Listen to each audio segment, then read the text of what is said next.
Greetings, African family.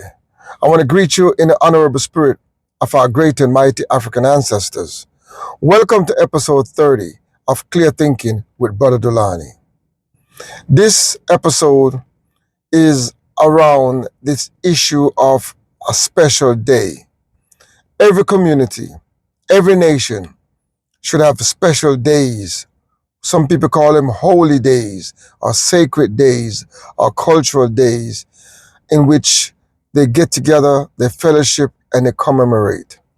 In the UK, there's a day traditionally set aside for African people that we use to commemorate our ancestors.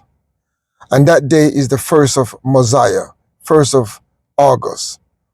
We renamed the day, the month of August, in honor of Marcus Garvey. And we call it the month Mosiah. So you hear us say the 1st of Mosiah is in honor of Marcus Garvey. And also Marcus Garvey was born on the 17th of August, which is Mosiah. So we use that day, the 1st of Mosiah, to commemorate our ancestors' victory over shackle enslavement. The 1st of August also reflects the passing of the laws to declare and establish and recognize the freedom that African people have fought for over the last 3 to 4 centuries under the British and white supremacist colonial rule. And enslavement, I should say, the whole enslavement and the torture and the exploitation of our people.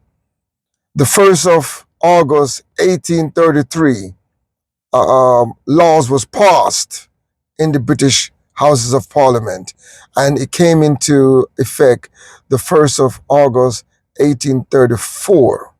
And then African people had to work another 5 years as apprentice to help pay off the sum of, I think they wanted $45 million to compensate the enslavers for the loss of property. And the British government agreed to pay $25 million, and the enslaved African had to work for 5 years free labor to pay off the enslavers who were the torturers, the murderers, the killers, the exploiters of our people. And the 1st of August became the day that globally, under the British so-called Commonwealth, stolen wealth, under the British Empire, was recognized as Emancipation Day. And you would have seen many countries throughout the diaspora who would have come together. Some of them call it celebrate. I don't really call it celebrate.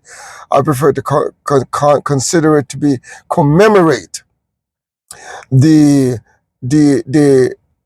fight of our ancestors, the endurance of our ancestors, and the willingness to survive, and for what they have done to secure our freedom so we can walk with relative peace and relative safety today. And we can speak without getting our tongues cut out today. It was because of those great ancestors who came before us, who have laid down their lives, who have laid down their freedom, who have laid down their dignity at times, and took humiliation so we can survive. So the 1st of Mosiah is a day in which we in the UK have claimed as a day that we fight, that day that we commemorate our ancestors and demand reparative justice. And to let the British Empire and the British state know that we as African in the diaspora will not forget what happened to our people. We will not forget the enslavement and colonization of our people and the impact that it have on us today. We see it as all as a Mangamese attack on our people. which is the intentional neo-colonial, colonial, and chattel enslavement of our ancestors and our people. That is what is happening today. The effect, because we and our ancestors are one. And what they did to our ancestors, we are the result of it. The damage you see amongst our family, amongst our institutions, amongst our political arrangement, our religious arrangements, our identity, our political ideology, our economic policies. It's all a result of the Mangamizi and the damage that these neo-colonial forces and the imperialists, working in conjunction with the imperialist forces and the capitalist forces, have done to our people and are doing to our people to this very day. So the 1st of Mosiah is a day which we come together, and we make it what we will. We make it a day in which we express ourselves culturally, we express ourselves politically in all forms, and to inspire and to encourage and to motivate each other and to fellowship with each other and to reinvigorate our spirit in the fight for our liberation. These are some of the things that we can do with the 1st of Mosiah. Now, I happened to attend the event that we had, the Afrikan Reparations Day on the 1st of Mosiah at Windrush Square in London, England. And it was a beautiful day. It was a wonderful day.